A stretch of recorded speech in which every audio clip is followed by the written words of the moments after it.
Good morning all of you. 11th physics के अंतर्गत हम बात कर रहे हैं मापन एवं उसके त्रुटियों पर। पिछले वीडियो में हमने बात किया कि त्रुटियां कितने प्रकार की होती हैं और कैसी होती हैं। अब हम बात करने जा रहे हैं कि अगर त्रुटियां हुई हैं तो उन्हें व्यक्त कैसे किया जाएगा, हम दर्शाएंगे कैसे, हमको पता कैसे चलेगा कि हमने त्रुटि की हुई है। तो त्रुटियों को व्यक्त करने के आधार पर फिर से त्रुटियों को पुनः 3 हिस्सों में बांटा गया है। चलिए देखते हैं कौन कौन से वो हिस्से हैं। तो सबसे पहला हिस्सा होता है जो आपके सामने बोर्ड पर लिखा हुआ है निरपेक्ष त्रुटि। तो निरपेक्ष त्रुटि क्या होता है आइए जान लेते हैं, उसके बाद उसका पूरा डिस्क्रिप्शन हम देखेंगे।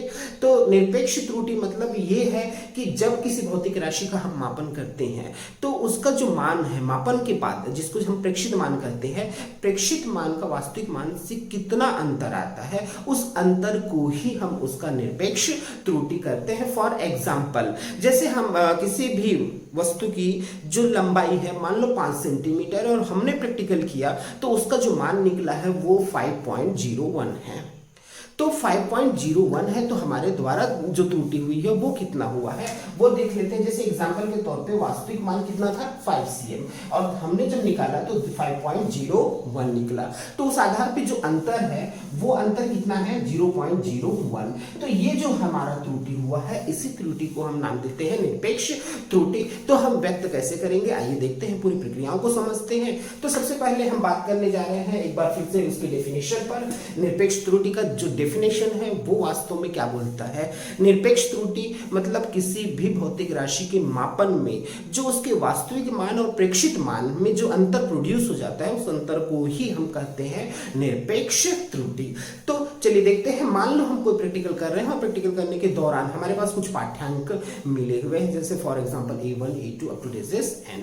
तो उसके मान के आधार पर हम निरपेक्ष त्रुटि का जो आकलन है वो किस प्रकार से करते हैं देखते हैं। माना किसी भौतिक राशि के मापन से प्राप्त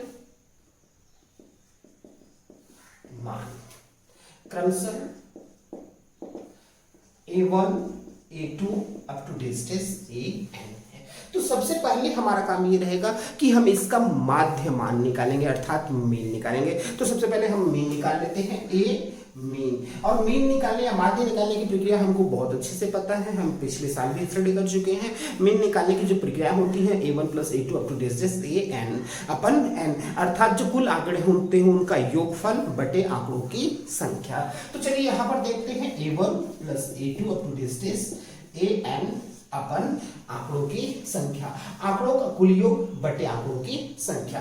तो ये जो मान है ए मीन जो है वो इस श्रेणी में माना जाता है कि ये उसका वास्तविक मान है। और वास्तविक मान है तो हमने पहले भी बताया था कि वास्तविक मान और प्रेक्षित मान का जो अंतर प्रोड्यूस होता है उसी अंतर को हम नाम देते हैं निरपेक्ष त्रुटि। तो चलिए देखते हैं, अतः निरपेक्ष त्रुटियां, सबसे पहले अलग से एनालिसिस करते हैं निरपेक्ष त्रुटियों के बारे में। तो इंडिविजुअल निरपेक्ष त्रुटियां जो है जैसे एग्जांपल के तौर पर डेल E1 ये कैसे निकाली जाएंगी, तो इसका एनालिसिस जो किया जाएगा mod A mean minus A1। Del A1 का जो एनालिसिस है वो हो जाएगा mod A mean minus A1। A mean means जो माध्य मान है वो जिसको हम वास्तविक मान रहे हैं, और A1 जो है वो जो प्रेक्षित मान रहे हैं वो है। तो A मीन माइनस A1 उससे इंडिविजुअल पहले जो मान है A1 का उसका जो है प्रेक्षित निरपेक्ष त्रुटि हमने ज्ञात किया हुआ है। तो del A1 is equal to A mean minus A1। इसी प्रकार डेल A2 जो है वो लिखा जा सकता है A mean minus A2। Del A3 बराबर A मीन माइनस A3। इसी प्रकार अपने डिस्टेंस हम आगे की ओर जाते हैं, आगे की ओर जाने के बाद डेल AN बराबर लिख सकते हैं A मीन माइनस AN। तो इस प्रकार हमने सभी राशियों का जो मान हमने निकाला हुआ था उन मानों का हमने अलग अलग निरपेक्ष मान जो है वो निकाल लिया हुआ है, निरपेक्ष त्रुटियां जो है वो निकाल ली हुई हैं। ये इंडिविजुअल निरपेक्ष त्रुटियां हैं। तो औसत या ओवरऑल निरपेक्ष त्रुटियां क्या होंगी, किस प्रकार होंगी, उसका एनालिसिस हमको करना बाकी है। तो ओवरऑल निरपेक्ष त्रुटियां कुल निरपेक्ष त्रुटि कुल निरपेक्ष त्रुटि जो हो जाएगा डेल ए से हम रिप्रेजेंट करेंगे। तो इंडिविजुअल जो निरपेक्ष त्रुटियां होती हैं उसका मान del A1 plus del A2 up to del AN upon फिर से आंकड़ों की संख्या, ये जो मान निकाला जाएगा वो औसत निरपेक्ष त्रुटि या टोटल निरपेक्ष त्रुटि के नाम से जाना जाएगा। इसको लिखा जा सकता है 1/n del A1 plus del A2 up to del A। अब इसी चीज को लिख सकते हैं 1/n, इसको लिखा जा सकता है summation of i is equal to 1 to n del A I। तो इस आधार पे इसको समेशन के रूप में प्रदर्शित किया जा रहा है। i 1 से लेके n तक है, तो i का मान 1 रखेंगे तो डेल A1, i का मान 2 रखेंगे तो डेल A2, i का मान 3 रखेंगे तो डेल A3, इस प्रकार i का मान n रखेंगे तो डेल AN। तो ओवरऑल जो निरपेक्ष त्रुटि है डेल A से उसको इस प्रकार से क्या किया जाता है, रिप्रेजेंट किया जाता है। तो ये जो हो जाएगी वो हमारी निरपेक्ष त्रुटि है। किंतु हमने ये बताया हुआ कि जो निरपेक्ष त्रुटि को व्यक्त करने का प्रकार है, वो तरीका है, वो हमारे पास 3 है। तो सबसे पहली बात हुई थी निरपेक्ष त्रुटि की। अब जो हम बात करने जा रहे हैं वो है सापेक्षिक त्रुटि या अपेक्षिक त्रुटि के नाम से भी जाना जाता है। तो चलिए बात करते हैं अपेक्षिक त्रुटि की। तो अपेक्षिक त्रुटि मतलब क्या होगा उस चीज को भी हम समझ लेते हैं। तो किसी भी भौतिक राशि की जो मान है, मापन है, उसके आधार पे उसका एनालिसिस करते हैं और हम अपेक्षिक त्रुटि का एक परिभाषा उसके आधार पर बनाने जा रहे हैं। तो अपेक्षिक त्रुटि का जो परिभाषा है, अपेक्षिक त्रुटि, तो अपेक्षिक त्रुटि का परिभाषा क्या बनाया जा सकता है कि जो निरपेक्ष त्रुटि होती है तथा उसके वास्तविक माप का जो अनुपात होता है उसी को हम नाम देते हैं अपेक्षिक त्रुटि की। तो चलिए देखते हैं अपेक्षिक त्रुटि क्या हो सकता है। अपेक्षिक त्रुटि, तो जो निरपेक्ष त्रुटि हमने निकाला हुआ है, निरपेक्ष त्रुटि तथा वास्तविक मान,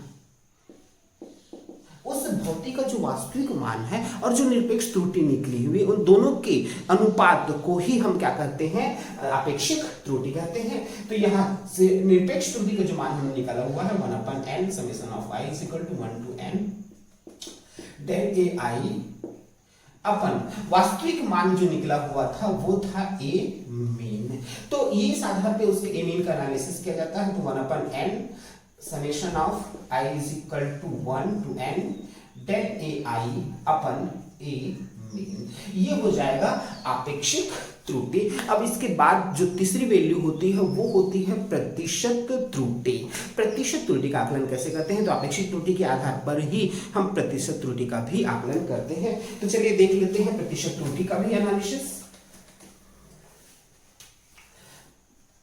प्रतिशत त्रुटि, तो प्रतिशत त्रुटि जैसा कि मैंने बताया हुआ है कि अपेक्षित त्रुटि के प्रतिशत मान को ही हम प्रतिशत त्रुटि कहते हैं। तो इसको लिखा जा सकता है प्रतिशत त्रुटि बराबर अपेक्षिक त्रुटि गुणित 100%। तो इस आधार पे अपेक्षिक त्रुटि का जो मान हमारे पास एनालिसिस हुआ है 1/n i is equal to 1 to n del AI upon A mean into 100%, या ओवरऑल जो इसका जो मान होता है 1/n is equal into summation of i is equal to 1 to n del AI, इसको हमने लिखा हुआ है डेल A। तो इस आधार पे इसको लिखा जा सकता है del A upon A mean into 100%। तो del A upon A mean जो वास्तविक मान है उसका जो अंतर इंटू 100% है वो जो होता है वो प्रतिशत त्रुटि की श्रेणी में आता है। तो इस प्रकार हम जो है हमारे प्रैक्टिकल के दौरान होने वाली त्रुटियों को व्यक्त कर सकते हैं।